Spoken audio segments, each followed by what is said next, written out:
الاتحاد يستقبل ضيفه الاتفاق في ملعب الملك عبد الله. دوري جميل السعودي. موسم جيد للاتحاد حتى الآن، غير أن الأمر يتطلب تحقيق الفوز أيضا وحصد النقاط الثلاث.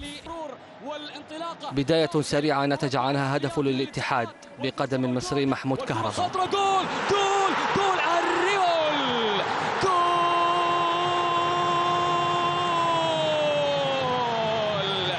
انتي الغرب. عادل الاتفاق النتيجة عن طريق الكاميروني أمين بوبا ليفتح الباب على مصراعيه للتكهنات. فهد المولد يتدخل لكسر التعادل، تسديدة قوية لا تصد ولا ترد، هدف ثاني من قدم المولد.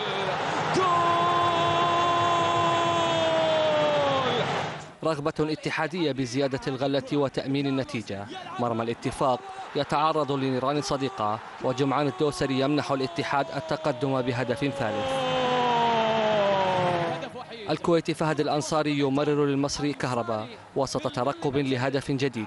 كهربا يسدد، نيران صديقة أيضا تساهم في هدف رابع للاتحاد.